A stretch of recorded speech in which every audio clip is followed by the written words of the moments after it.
Hi, my name is Shuang. I'm one of the CSPC program committee members, and I'm just subbing in for Peter, who had to step out very quickly. But I just wanted to acknowledge that CSPC is taking place on the unceded, unsurrendered land of the Anishinaabe Algonquin territory, whose presence here reaches back time immemorial. We respect our traditional hosts, and we thank them for allowing CSPC to operate in their place in space. So we're about to have our next panel, which is titled Permafrost Pathways, Connecting Science, People, and Policy for Arctic Justice and Global Climate, which is organized by both Harvard Kennedy School as well as Carleton University. And then the usual plug, please don't forget to tweet us at Science Policy or hashtag CSPC 2022. And at the end of the panel, please feel free to fill in the evaluation surveys. Your feedback is greatly appreciated. So I hope you enjoy this panel, but without further ado, I'll introduce Jennifer Spence, who is our panel moderator. Thank you. Great, thanks, Shuang. So I just want to flag for everybody that the description of the different speakers is actually in the app isn't right. So I'm going to do a brief introduction, but also the website has the right information. So if you are interested in contacting any of our speakers or connecting with them in any way, their information is on the website for CSPC. So first of all, I just want to sort of emphasize the focus of this panel, and then I'm going to actually ask all of you to do a little a survey for us to help us understand who's in the room.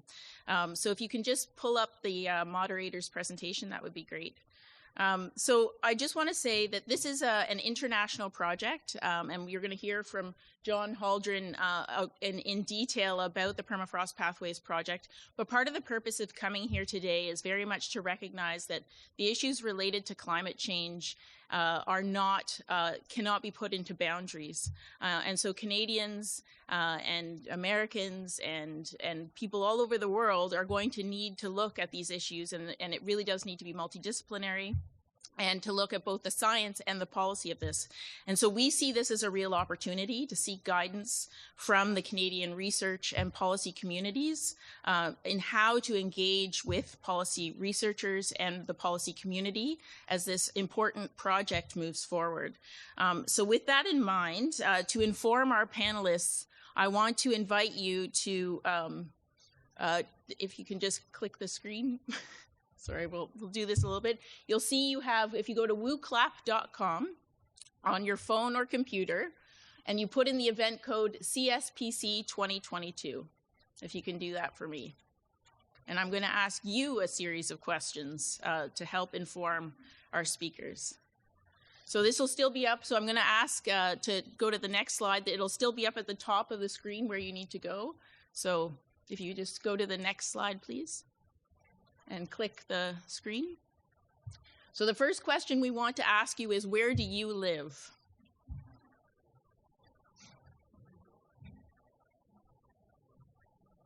Ottawa's popular. Whitehorse, Yukon, excellent. Gatineau. We know there's more people than that in the room. Lots of Ottawa. You can see this is the cloud, so you can tell the size, based on the size, that there's more people. So as people are coming in, we're doing a survey of the audience right now to get a sense of who's in the room. Iqaluit, great. Excellent, here we go. This is good. All right, so just, I'm going to give it one or two more minutes to let people add in where they're from, and then we're going to move to the next question, but I'll just... Fabulous. All right, if we can now move to the next slide. If you missed out on that one, you still use this, you'll see it's going to change, the question is going to change on your screen, so you just stay with your app there. So we move to the next slide, please, and press the screen. Your next question is, what type of organization do you represent?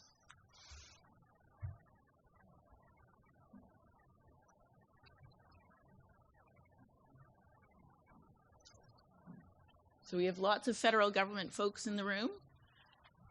One private sector. Provincial, territorial. So very strong representation from the federal government, which is presumably not surprising given that we're here in Ottawa. All right, I'll give you one more minute to answer that, and then we'll just move to the next slide, please. And press the screen. There we go, great. So this question is, from your perspective, what is the most burning climate change issue for Canada?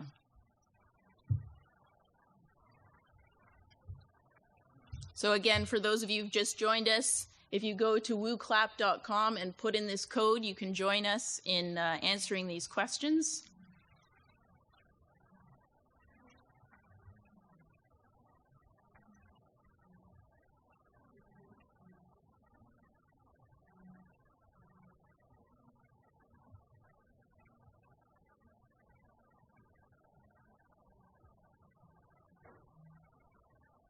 Fabulous.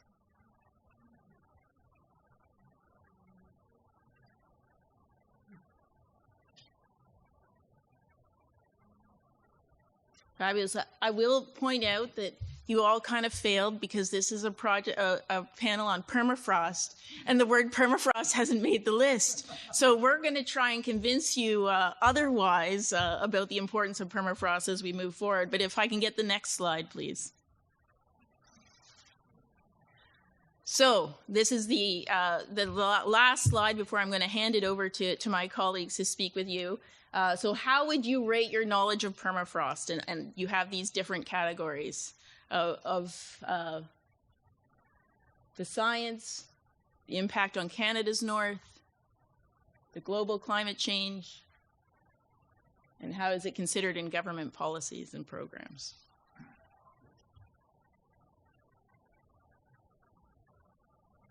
Interesting.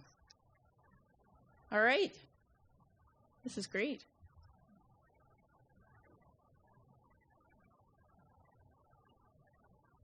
So I'm hoping, I want you to just, before I hand the floor over, we'll have one last poll at the end, but just to sort of flag, this gives a good sense for my colleagues here as they start to talk about this issue, that probably we have some work to do, although I do believe that permafrost is becoming there's a growing knowledge of the impacts of permafrost. So with that in mind, I'm going to explain quickly the order of the people that we're going to hear from today. First, we have John Haldren, and John Haldren is the Teresa and John Hines Research Professor at the Harvard Kennedy School. And he's going to give you an overview of the Permafrost Pathways projects and how we see this project being relevant and important to both researchers in Canada and policymakers in Canada. Then we have one virtual person online, Raylene Mitchell, and she's an Inuk from Nunatsiavut and an engineering student, and she's going to give you the perspective from a Northerners Indigenous perspective on the importance of this type of work for Canada's North. Then we'll hear from Ellen Humphreys, and she is a professor at the Department of Geography and Environmental Studies at Carleton University, and she's going to speak to you about the science of permafrost and some of the work related to carbon emissions. And then we have two people who are going to speak to you from the policy perspective. So again, trying to really merge that translation of the research into policy.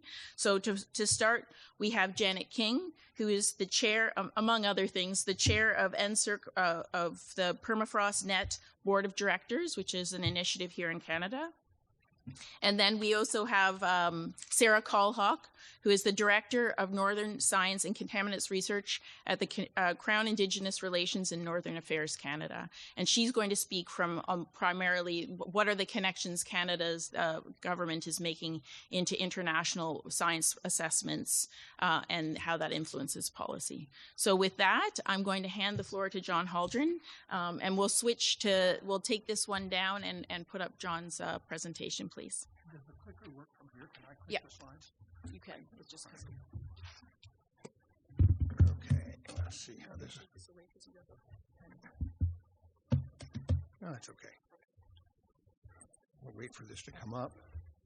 So as you will see, I am a proponent of wordy PowerPoints. And the reason is I like my PowerPoints to be able to be followed by people who weren't in the room.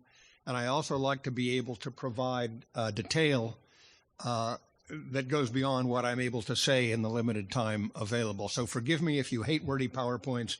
You're about to see one. And thank you, Jen, for that poll. I think that was very helpful. The further challenge that I face and other users of slides are going to face is that the position of the panel blocks for the audience the lower part of the slide. And so I will try to basically give... I'll give emphasis to what you can't see as we go through. Now, this clicker does not seem to advance the slides. That's your view. You're advancing. It's not connected to your... All right. Okay. Good. Okay. So I've got to advance my own. Okay. So Permafrost Pathways. Yeah, that would be good. So Permafrost Pathways is a project that's a joint venture of 3 entities, and that's probably one of the things you can't see.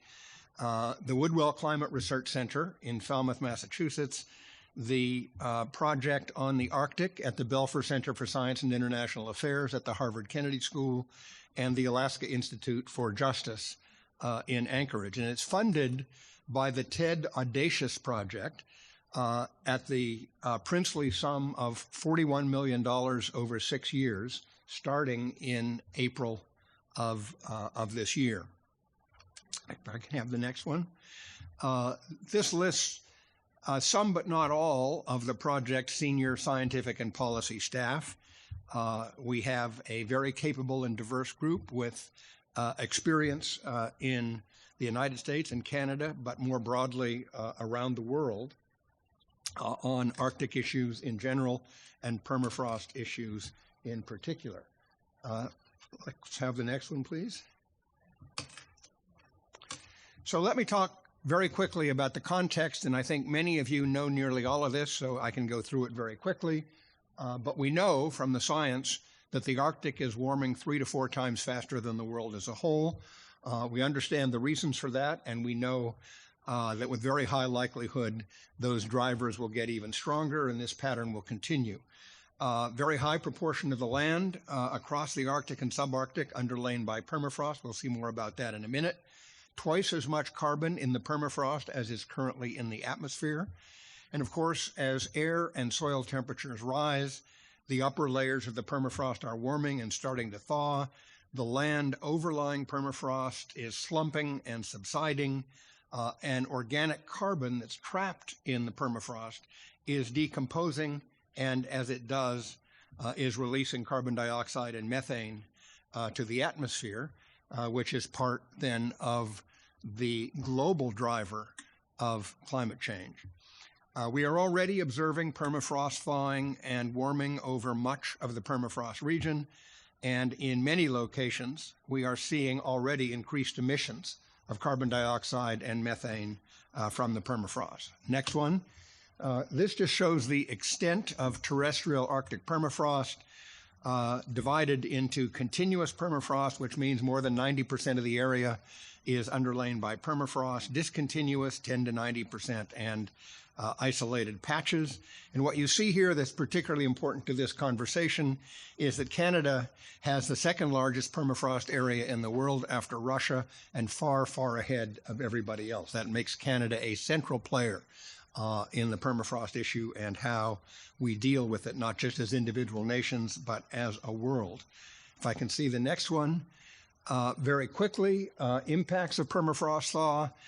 As we know, land subsidence damages homes and other buildings. It damages roads, pipelines, other infrastructure, complicates movement and transport, and among a number of other impacts, permafrost thaw is depriving communities, largely First Nation communities, of traditional cold storage for food through the summer.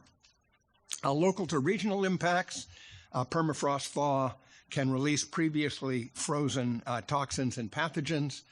also increases the vulnerability to erosion and wildfires, and the wildfires in turn increase thaw further, a vicious circle, and among other impacts, propagate their smoke regionally, including down into the mid-latitudes. Globally, the mixed carbon dioxide and methane mix into the global atmosphere that adds to global warming, increasing all of global warming's impacts, and it feeds back to still more Arctic warming, meaning still more carbon dioxide and methane. And finally, globally, that puts at risk the international targets that have been agreed for limiting global warming. The Paris Agreement targets of holding global temperature increase to 2 degrees Celsius, aspirationally to 1.5 degrees Celsius.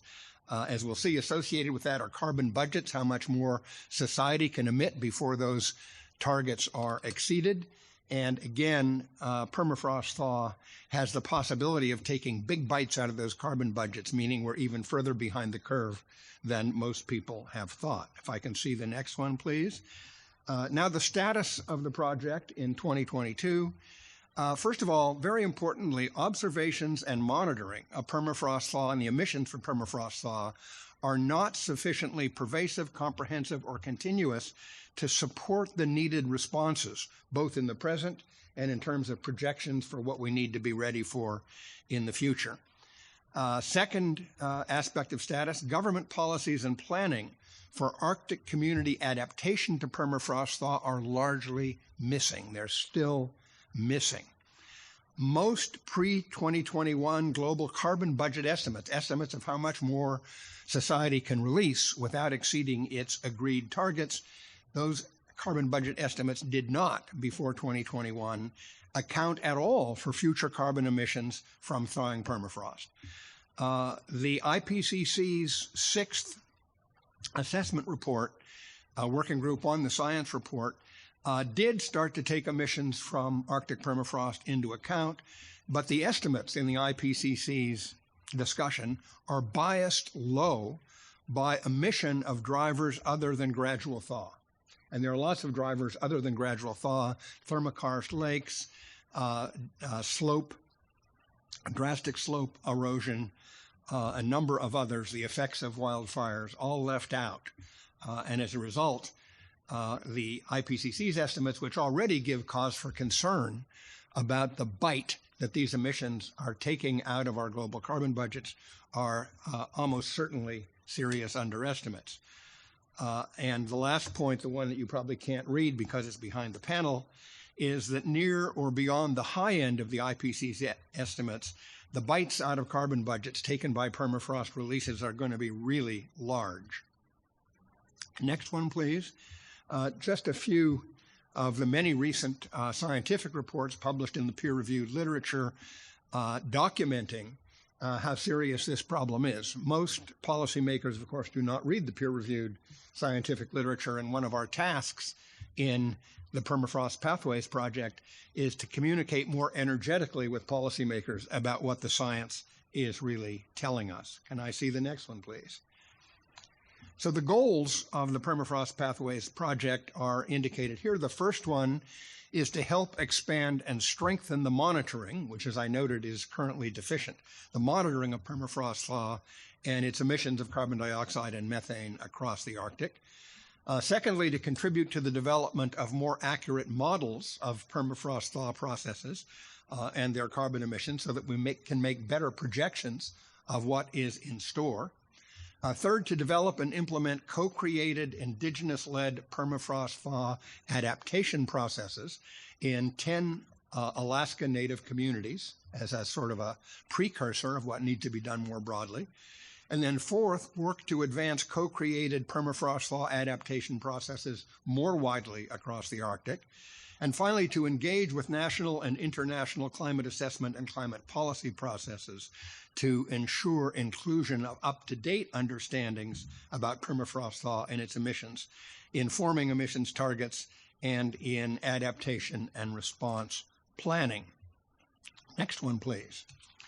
The next couple of slides, I'm just going to skip pretty much. These are details of, under these various goals, what we're trying to do, what metrics we're using, the baselines in 2021, the targets after year 6, the end of the project. And again, I will be posting these slides on our website at the Harvard Arctic Initiative, which is belfercenter.org/Arctic. I'm not sure whether the conference organizers are going to be posting any conference slides. They might be there. They might not. I'm not sure. But they'll certainly be at belfercenter.org/Arctic. And if I can have the next one, the key point about all of these details, really, is that achieving these project goals are going to require extensive interaction with other researchers, with policy activists, with indigenous, regional, and national leaders across the Arctic and beyond. Without extensive interaction and collaboration, we're simply not going to get there. Can I have the next one, please? Diversity is critical in building these partnerships. This is a slide which, if you avail yourself of the opportunity to look at it closely here, but particularly after it's posted, this is the first convening we had within the Permafrost Pathways Project focused on the policy dimensions. And if you look at this picture, you will see folks from Canada, from the United States, from elsewhere around the world. You will see First Nation people abundantly represented. And this is a reflection of our commitment to pursue diversity, gender, ethnic, geographic, in this work as it goes forward. Can I have the next one, please? Canada is our most important international partner in the Permafrost Pathways Project. As I've already noted, Canada has the second largest permafrost area in the world by far after Russia. Canada has a strong Arctic and climate change set of research communities, has engaged and capable indigenous, regional, and national leaders, and there are strong existing interactions of the Woodwell and Harvard Permafrost Pathways teams with Canadians, starting from my standpoint, I must say, with Dr. Jennifer Spence, who is on leave from her positions in Canada and sitting with us at the Harvard Arctic Initiative, and who is the moderator of this panel. Thank you, Jen. This picture, one of many possible illustrations of the collaboration with Canadians, is, you can't read this at the bottom, I'm sure, but this is Woodwell Climate Research Center scientists installing an eddy covariance flux tower in Churchill, Manitoba, which is the inaugural new tower of the set of them expected in the Permafrost Pathways Project. Can I have the next one, please? This picture shows year-round flux towers for the measurement of emissions from permafrost thaw, and the 8 of them that we expect to support in the Permafrost Pathways Project. And down at the bottom is a list of monitoring sites which the Permafrost Pathways Project has worked to upgrade in collaboration in all of the cases listed with Canadian scientists. Again, I'm sorry you can't read this all, but if you look up the slides, you will find all the Canadian collaborators in these various flux towers listed. So in closing, just a couple of points. One, I'm very much looking forward to hearing from the other panelists about their work in Canada and internationally on addressing permafrost issues from research to policy action, issues from the local to the global. Secondly, all of us in the Permafrost Pathways teams, the Woodwell Climate Research Center, Harvard's Belfer Center, the Alaska Institute for Justice, are really excited about expanding our collaborations with Canadian colleagues from the strong foundation that is already in place. With that, thank you very much.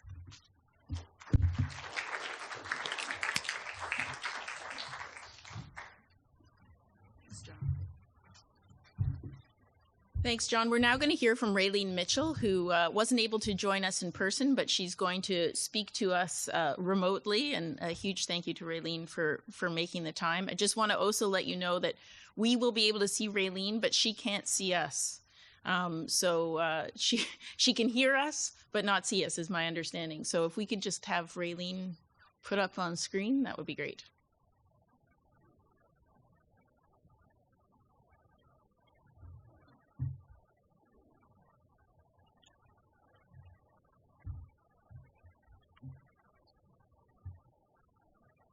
hopefully.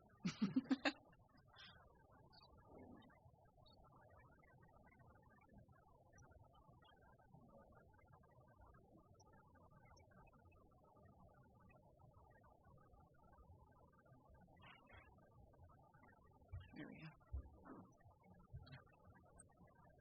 we go. Raylene, are you there?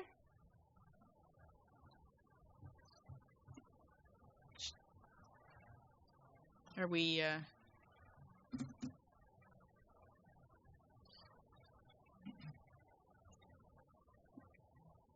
I'm looking at our tech person behind us there to see if there's some. Tech person is working. Yes.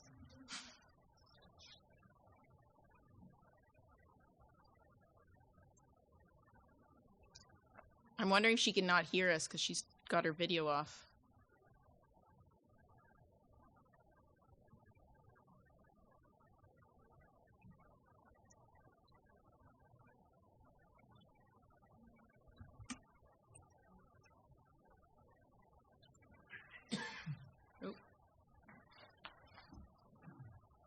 I wonder, should we maybe go to the next speaker and then you'll work on getting her set up? All right, Ellen, could I bother you to? So Ellen, will the next presentation that you have there? Oh, she can hear. Okay, but do we have video?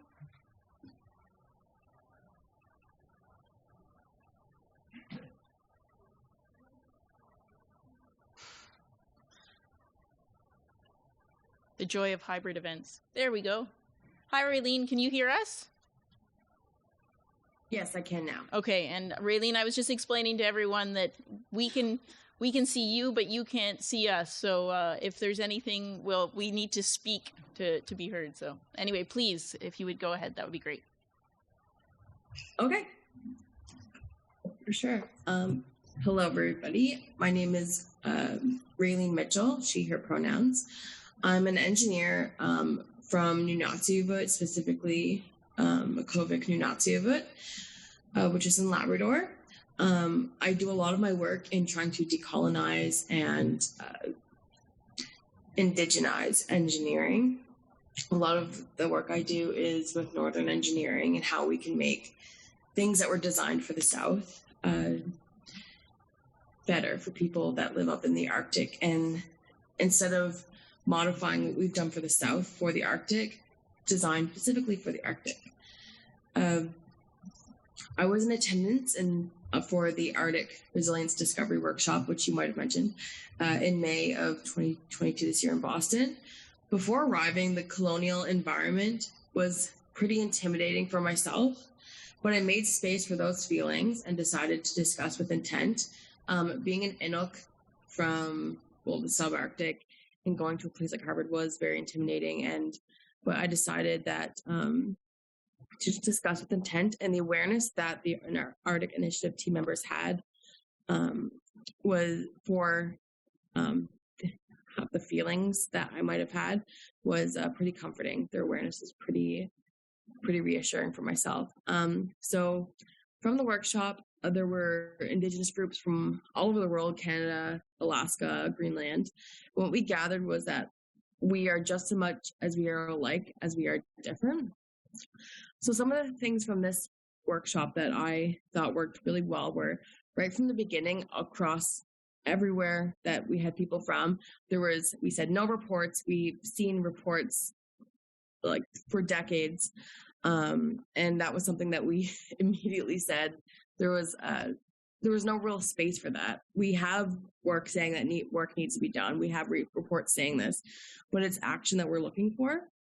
And they were also very supportive that all of the ownership of these projects needed to be within Arctic communities, instead of Arctic communities just providing the consulting, if that makes sense. And the Arctic Initiative team were very supportive of that idea.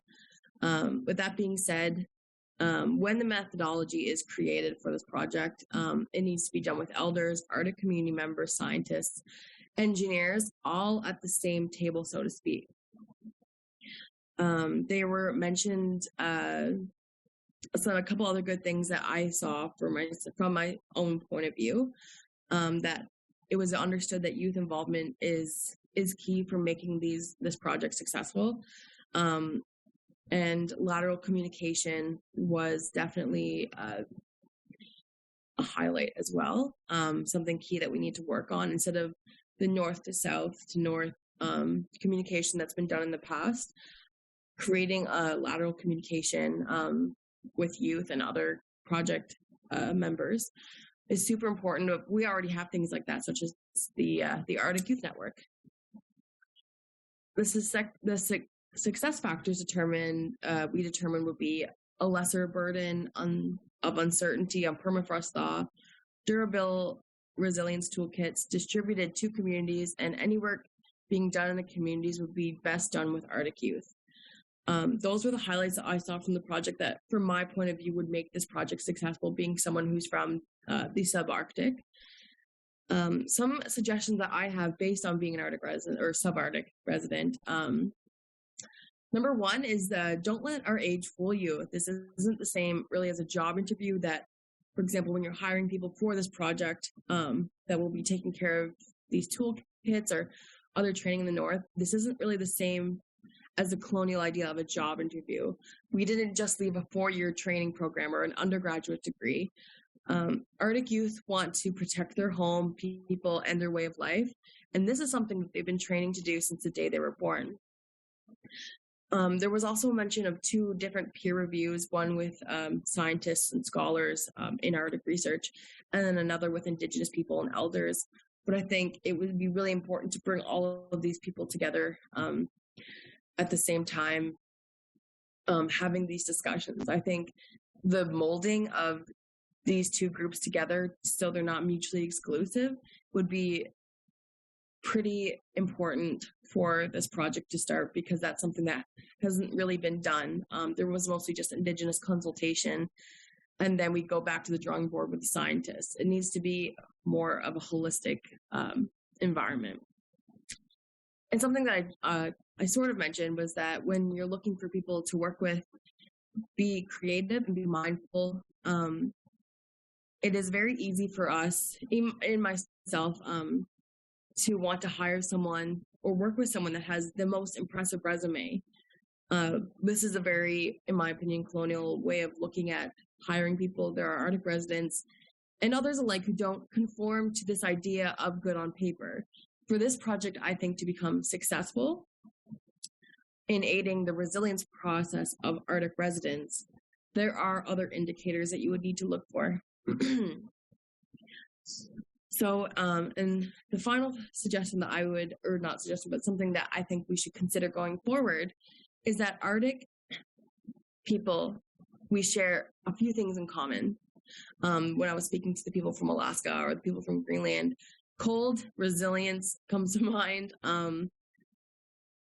We shouldn't, while we want this project to benefit as many people as possible, I think glazing over the complexities and differences within each country or community is something that we shouldn't skip that. We should, I guess, express these differences. And for example, where I'm from, in Nunatsiavut, there's not a whole lot of permafrost. There is some, but even within Nunatsiavut, where there's 4 or 5 communities of Inuit communities, I should say, the way the land is in the southern parts versus the northern parts are completely different. So we should really be mindful of those differences that we all share. So I think to conclude this experience, I just wanted to mention something that I've seen a lot is that people in the South, you see it a lot on Twitter or social media or in articles, you see that people are having something called climate anxiety. So it's interesting to me, if not saddening, that it has come to the devastation for Southern people to understand the connection between our well-being and Earth. Something that Indigenous people have already felt for millennia. Knowledge of the past and the future, South and the North, need to be in union more than ever. So I think that a project like this, if done correctly and done with mindfulness and understanding of the complexities, is super important. Climate change, I think we're now in the South noticing more of the effects. I'm in Newfoundland right now, studying for my master's degree, and I see the effects now. But up north, where I'm from, where my family lives, think of it, when you see those stories, think of it as your reality, but you get a future glimpse of it, and it's not good. The ice is breaking up, the patterns of people, animals, and land are disrupted. My uncle is a trapper, and he is seeing the effects, the extreme weather condition that stops him from working sometimes, being able to hunt. It's becoming unpredictable.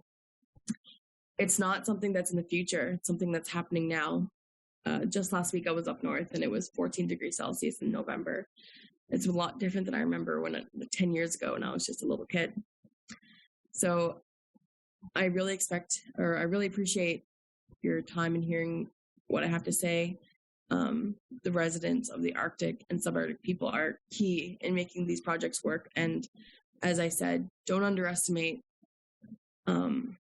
knowledge that doesn't come from good on paper or university or college for that matter. It's very holistic. And I think you're taking that approach, a very holistic point of view, which I appreciate. And thank you so much for listening to me talk.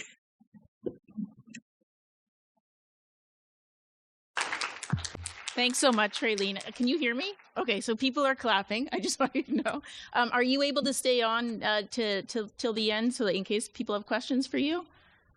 Absolutely. Okay, wonderful. So we're going to move on to the next presentation, but thank you so much for your sharing your perspective. So I'm now going to invite Ellen Humphreys to the stage, and she's going to share some of the science and the carbon emission side of the story. We'll need the next presentation.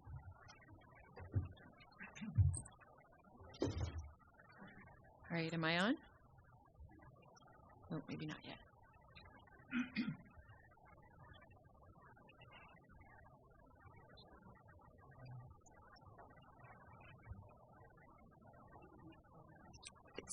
It's the only other presentation there.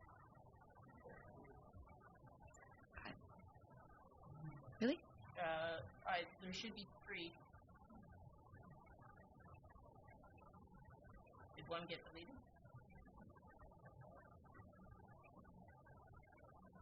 So many pretty pictures. I know. Well, and I loaded them. I went and did my work.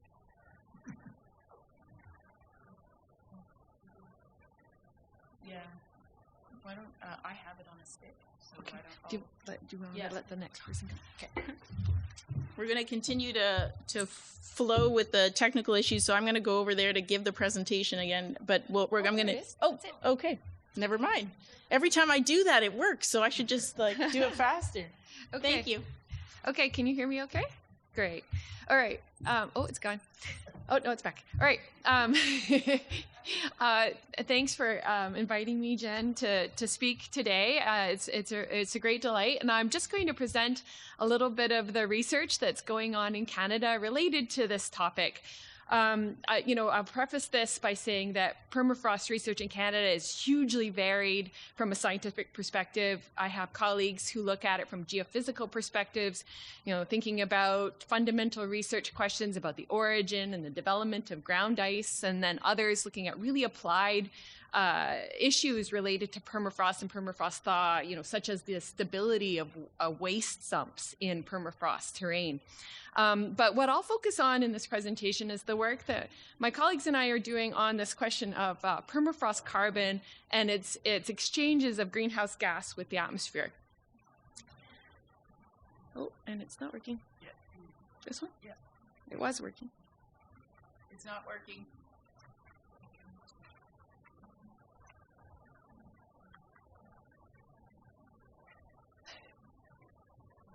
I'm not doing anything wrong, am I? There we go. Okay, so I won't go into this in great detail because you've already heard this from John, but in the circumpolar regions, there is a lot of permafrost. Again, permafrost is a thermal condition of the ground. It could be rock or soil. It's this ground environment that's at 0 degrees or less for at least 2 years. And so in the blue, you have all these soils that are affected by permafrost, and again, from continuous all the way to sporadic permafrost. And then on the left, you have a map of soil carbon. So these soils have a lot of carbon in them, and the dark brown is deposits that are really high in carbon content. So you can see, for example, if you can find, I don't think I have a pointer, but you can find right here, up there, James Bay, and there's the Hudson Bay lowlands with a lot of carbon because it's covered in peatlands. And so a recent review highlighted that these permafrost-affected environments could emit as much as 50 to 230 petagrams of carbon by 2100. So they must be considered to meet temperature targets. So permafrost pathways has a goal of improving our ability to monitor or to measure the rates and timing of the emissions of carbon dioxide and methane that are being released as a function of warming soils and permafrost thaw and the microbial action that's decomposing that carbon and releasing it through the soils and into the atmosphere. And how do we measure permafrost carbon emissions? Well, we just are measuring the exchange of greenhouse gases, carbon dioxide and methane, between the ecosystems in the atmosphere using this network of towers called flux towers. They're not that tall because we're over top of relatively short-statured ecosystems. But what we do is we hang these instruments that you can see in this image here, and we use the eddy covariance technique to measure the exchange of CO2 and methane between the surface and the atmosphere every day, 24 hours a day, day after day, year after year. And we've been doing this kind of work for several decades now in Canada through individual research groups who are funded by NSERC, recently Polar Knowledge Canada has funded a lot of small research groups on this topic. But then, of course, we've got federal partners, scientists from Environment Canada, Climate Change Canada, and even the provincial governments have some of these monitoring towers ongoing, like the Ontario Ministry of Environment Conservation Parks. So there's been several large national projects that have used this type of equipment to better understand the exchange of carbon between the surface and the atmosphere, like FluxNet Canada and the Canadian Carbon Program. And then, of course, we've teamed up as Canadian researchers with the Americans several times, starting with NASA's Boreas campaign in the boreal environment of Canada, as well as the recent Above campaign that's ongoing. And then at the bottom, most recently, Permafrost Pathways. And so this is an image that I've got from my colleagues at the Permafrost Pathways project. I'm on the Flux Tower Steering Committee, along with a lot of international colleagues of mine.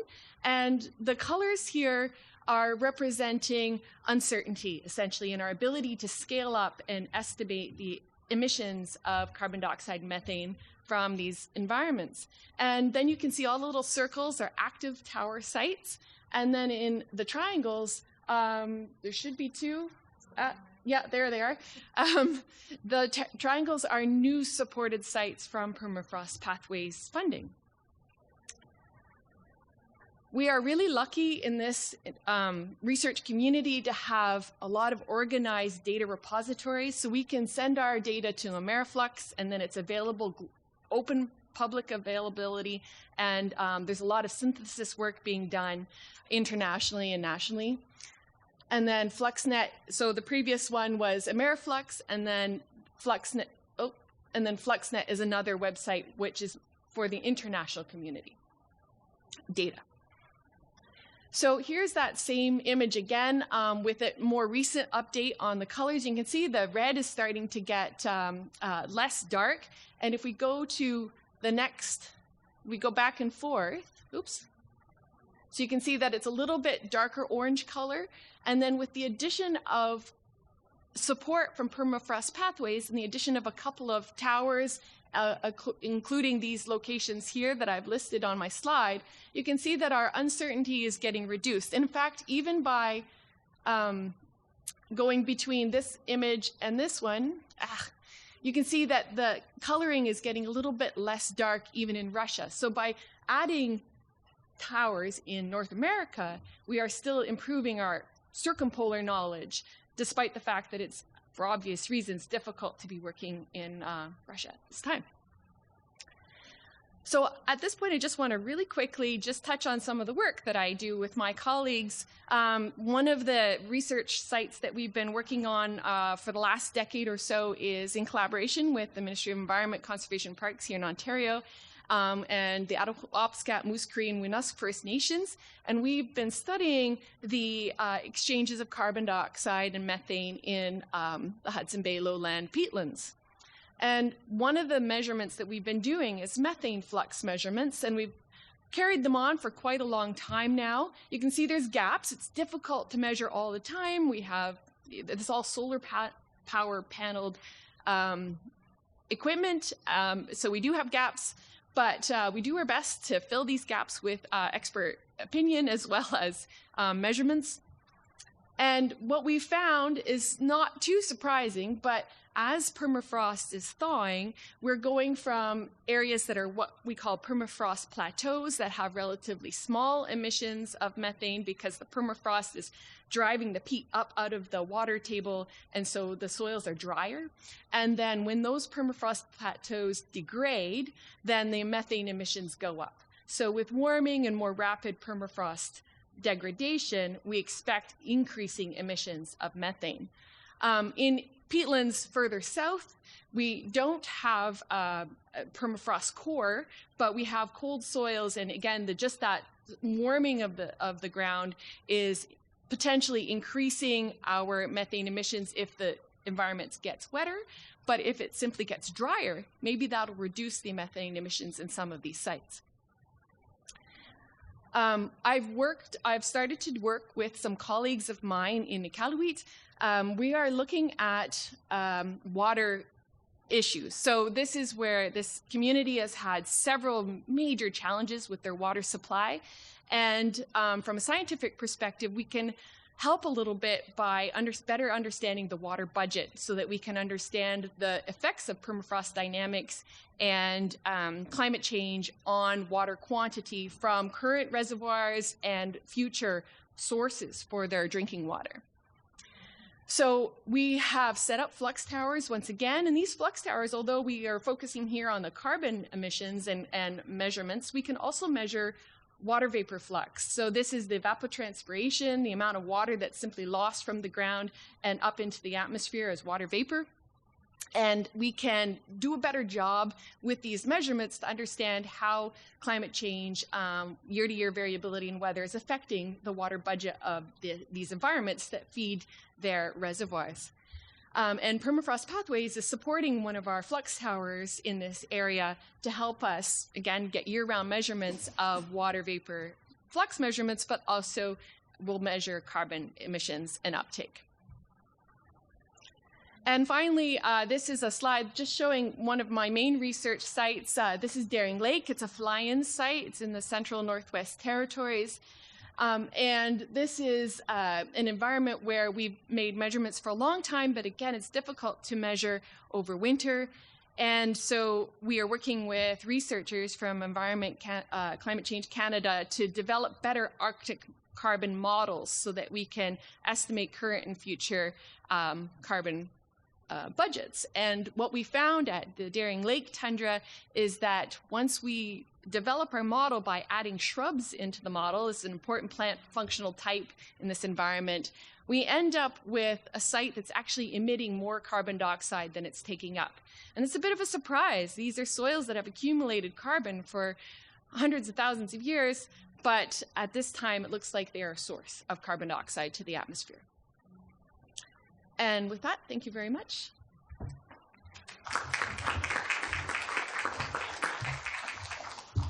All right, so you've heard the science perspective, you've heard the community perspective, and now I'm going to invite Janet King to speak a bit about the work that's being done to make those connections between the science and policy in Canada. Okay, terrific.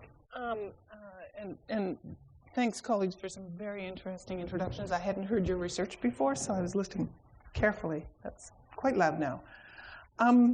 So I'm going to be talking in large part about the Canadian permafrost science community, and work they've done recently to organize to be more effective in both science and in policy impact and action. So that'll be the key theme of what I'm talking about, and how they're organizing to accomplish this. So I think I can say simply, Permafrost research in Canada has had a long and distinguished history generating foundational knowledge on how permafrost works. So Canada has taught the world a great deal over the past decades on how permafrost work, which is a tremendous foundation to start from, and now participating internationally in so many ways.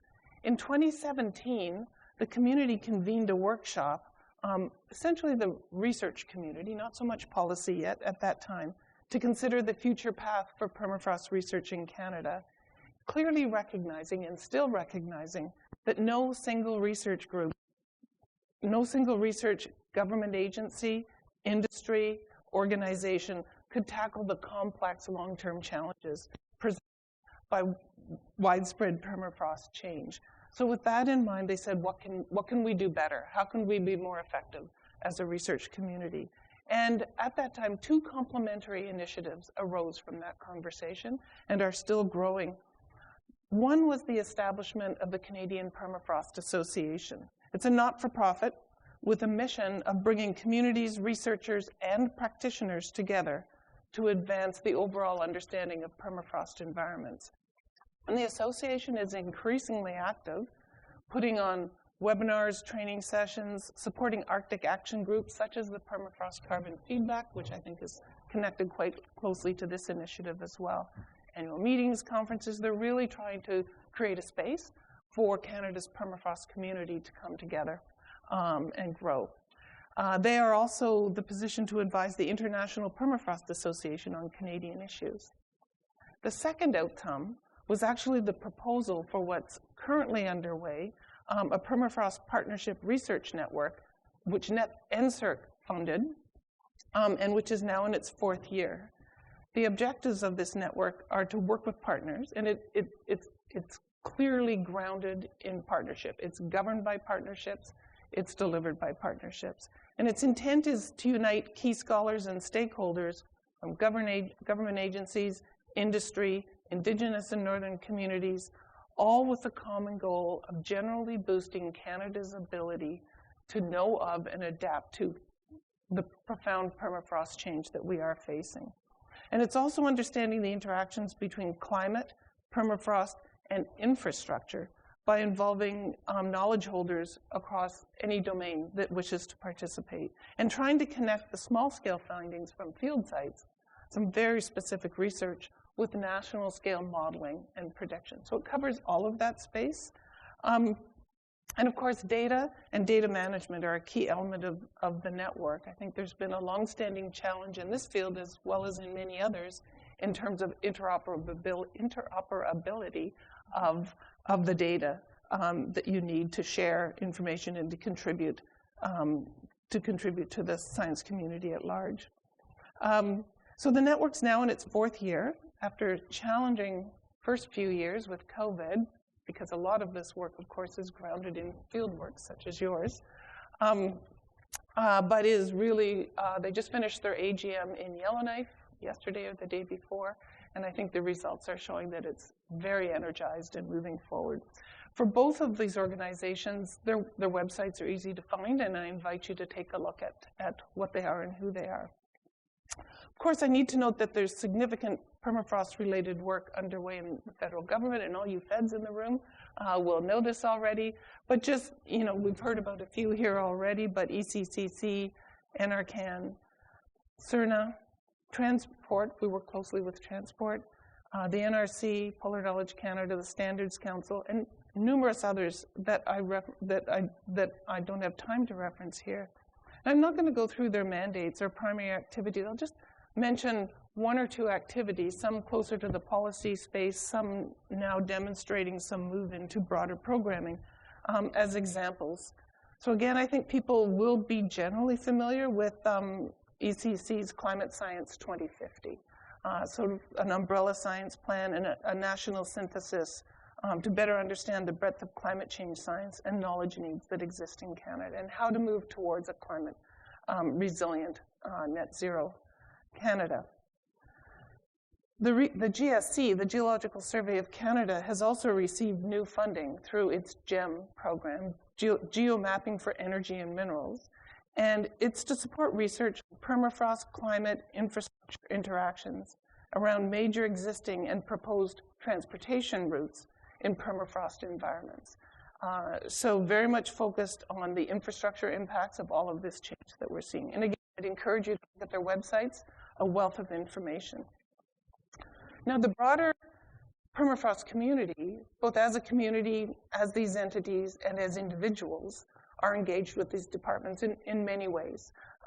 Through program funding, data input, we've heard of some of these stories here.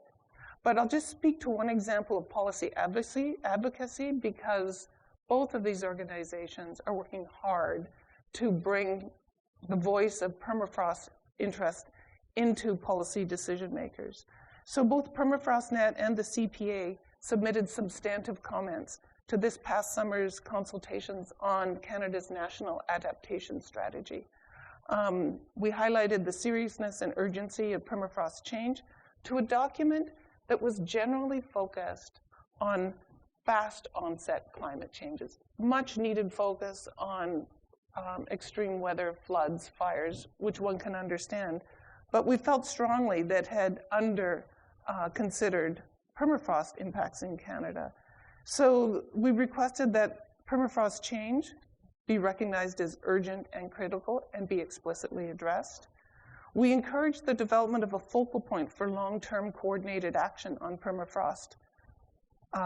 And we advocated for a permafrost climate service possibility to enable to be able to reliably deliver permafrost knowledge to Canadians, something that's profoundly lacking right now. So we look forward to the strategy being released, we hope sometime soon, and seeing how much impact we hope to have had on its priorities. I can't stop without saying that, of course, our territories, Yukon, NWT, and Nunavut, are significantly engaged in all kinds of permafrost activities and are partners with all of these organizations. I think what I mostly hear from the territories, besides all the great science that they're working on, is the profound need to build their capacity across science, research, engineering, data management, the profound need to continue to build their capacity so that they can address the problems in their own backyard. And we work with them a great deal on that. With respect to Indigenous participation, of course, partnership, participation, engagement across the North is essential, and all parts of the community, again, have personal, organizational relationships with Indigenous entities. And we continue to try to deepen the connections and broaden the impact and the relationship. A recent example, the CPA sponsored the North Yukon Permafrost Conference this summer, and it was actually co-developed and co-delivered with the First Nation of Nacho Nyakdun, Tonjuk-Witchin First Nation, and the Vuntnut-Witchin First Nation. And it was fully focused on their identified issues of impacts on municipal and linear infrastructure, geohazards, and approach to adaptation. So for those First Nations, those were the key things they wanted to talk about and explore action on, and that I was not able to attend, but I understood it was a very dynamic conference. So just a last comment. One initiative that's playing out right now, we loosely call it a vision and strategy exercise, but one mandate of PermafrostNet was to consider what sustainability looked like after the conclusion of funding. How do the partnerships continue? How do you continue the focus? So a broad-ranging group of people have come together to consider what action could be taken to pursue a vision, a vibrant and sustainable future on changing permafrost lands. And they believe that that vision can be achieved by staying networked, building capacity and services, and by braiding Western and Indigenous knowledge systems throughout all of that. So that team is trying to engage widely on soliciting views on what that can look like for Canada and across the the very different parts of the permafrost community. There will be a fishbowl session at this conference on Friday afternoon to invite that conversation with all of you who may wish to participate. So I think I can't speak for all of the community, but I can reflect, I think, the great interest in permafrost pathways coming to Canada, and looking forward to continue to deepen and broaden that partnership in terms of advancing Canada's research agenda, policy agenda, and impact in this space. So thank you.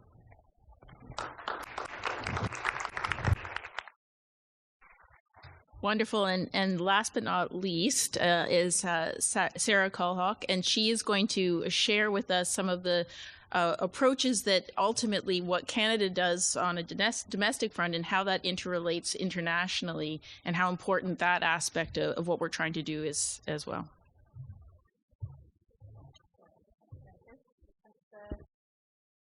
Mic working? Can you hear me at the back? Excellent, thanks. And thanks, Jennifer, for the opportunity to join this panel, and thanks to fellow panelists for covering the groundwork and setting up well for the messages that I'm hoping to convey in a brief presentation. And I apologize, I don't have slides today, so which I usually do. We'll do our best. So sound evidence-based policy and decision-making on climate change needs that evidence. The credible current science backing for the policies and decisions. At an international level, where do you go to? As John said, policymakers don't read necessarily the peer-reviewed literature. What are those credible sources? I'm going to be speaking about international scientific assessments and their role and importance in informing international policy.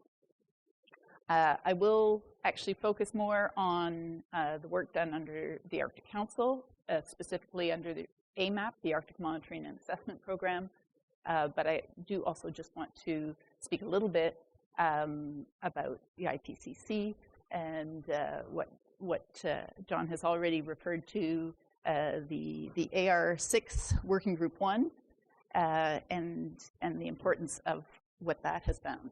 So just for a little background, I expect that people are aware of COP27 being underway right now.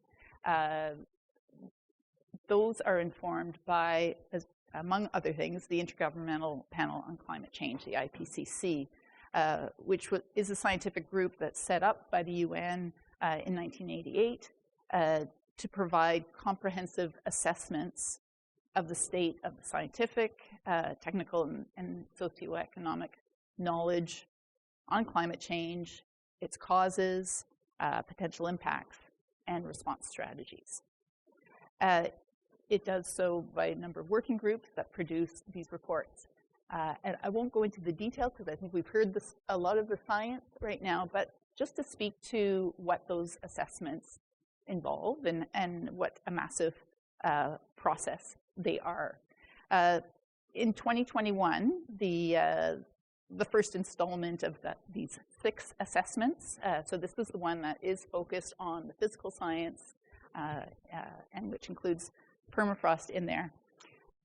This had 234 authors from 66 countries, 31 coordinating authors, plus 517 contributing authors, over 14,000 cited references in there, and more than 78,000 expert review comments.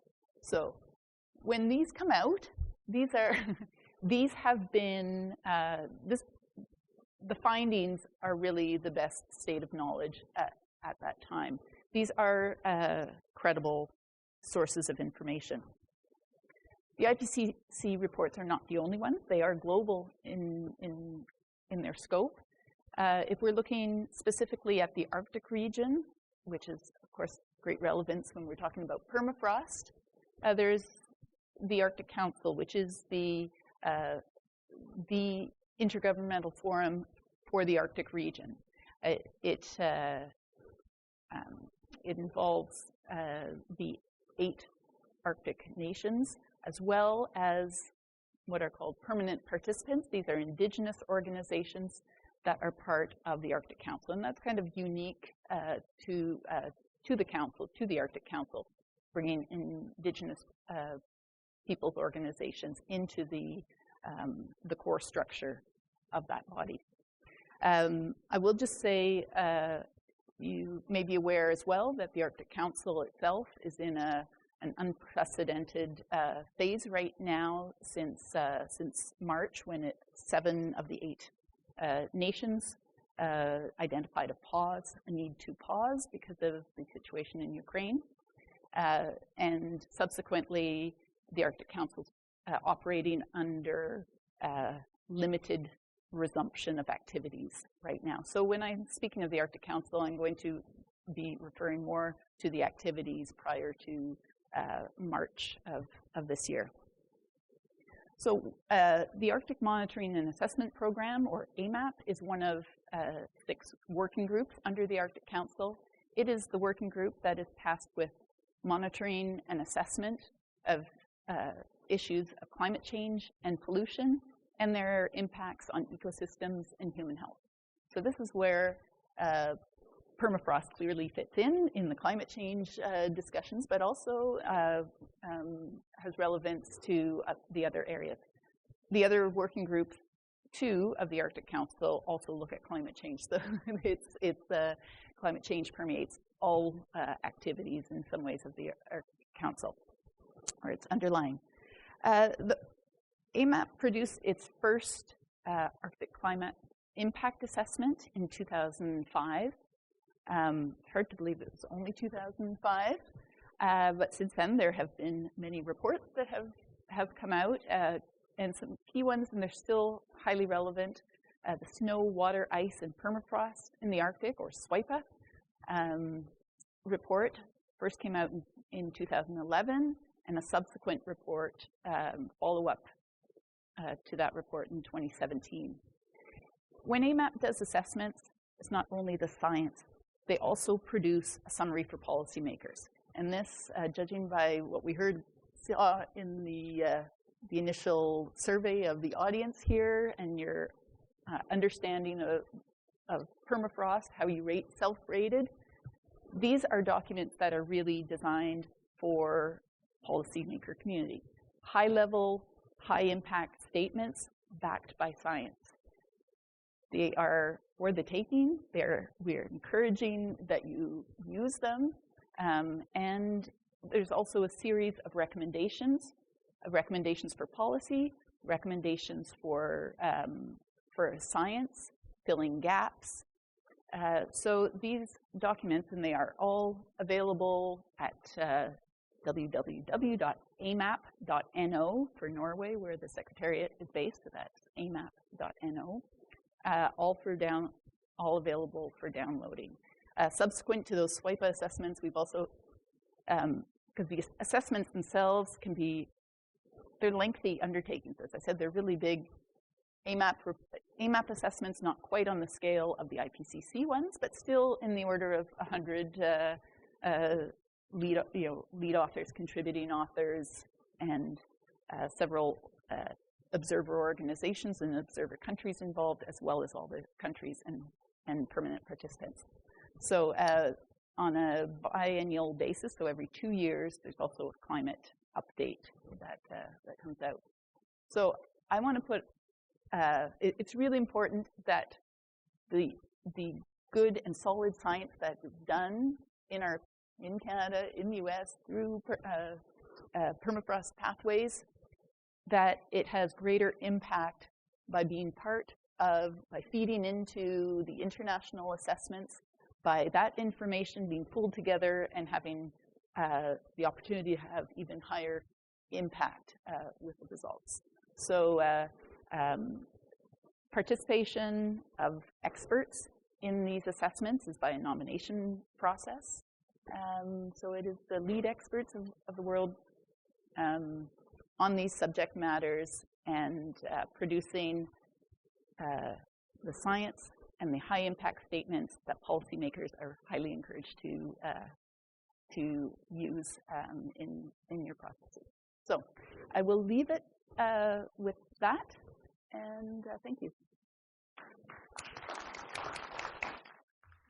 Wonderful. Thanks so much, Sarah. And I know we're running out of time.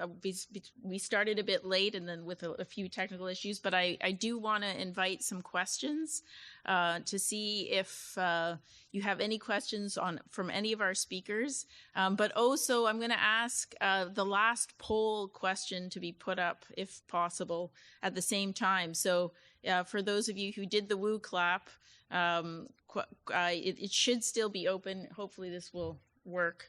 But while we're doing that, does anyone have any questions for any of our speakers? Yes.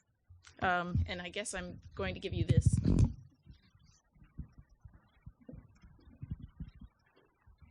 Thanks very much. Shannon Bard from the University of British Columbia. So this is a question for the whole panel. So one of the themes that we sort of pulled out of this is that permafrost is sort of underappreciated. And one of the challenges we have is that the order of magnitude of the impact, both on the environment and on Indigenous communities, is the same order of impact that we're seeing in the global South. But because it's within developed nations, it's underappreciated on that sort of national scale. So I was hoping that you could sort of comment on what could be the impact of reframing the impact of permafrost in terms of security and defense and sovereignty and land sovereignty, either as an argument around global defense, you mentioned Russia and Ukraine, or in terms of infrastructure, because you mentioned lack of infrastructure with water challenges in Iqaluit. And then the other piece is there's been discussions within the Inuit community about loss and damage and how that might play a role as well. Wonderful, thanks. Can I just before we get answers, can you just press the screen? That's right. So for those of you who would like to answer the question, and just click the button so everyone can see the whole question as well, that would be great. So we're basically inviting your thoughts on how permafrost pathways can contribute, but now I'm going to hand the floor. Would anyone like to take the question first? Anybody want to comment first? I'll take a quick cut at it. It's actually a very complicated question, as you know. With respect to the security issue, I would hate to see the security issue take too large a role in these considerations. There is a temptation to seize on it as a leverage point with policymakers, but it is really a small part of this picture, and it's a small part both of the impacts of permafrost thaw on First Nation communities and a small part of the impacts of permafrost thaw on the planet. I will also say that certainly in the United States, it is interesting that the defense community has been faster to understand the threat of climate change than most other large communities. And in fact, I still remember in the early 1990s being invited to the Pentagon to meet with rooms full of colonels and majors and admirals who wanted to better understand what climate change is doing to the world and would do to the world. And they're essentially not the first group that needs to be educated. In the United States, the first group that needs to be better educated is the U.S. Congress. But anyway, others may want to add something. I could just use this, yeah. So, John, I very much appreciate your comment. I'll just add another dimension to that, to your question, which is broad, complex, and pressing at the same time.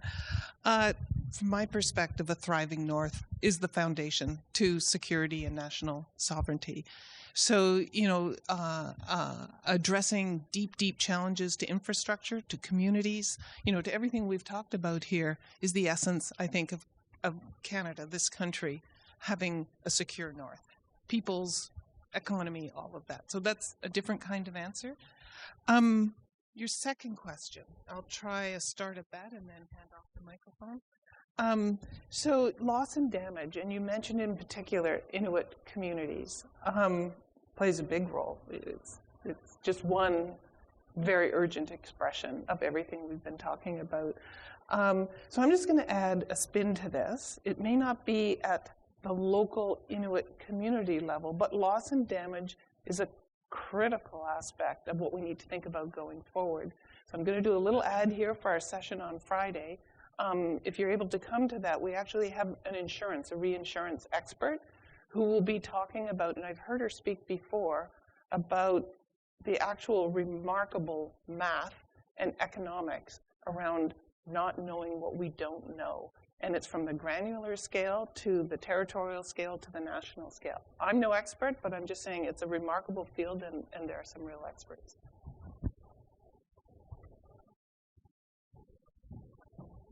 Yeah, I'm checking. I don't know if Raylene's still on there. If you can check with her to see if she has anything she wants to add. I'm looking to, and I'm sorry, I don't know your name. Our tech person.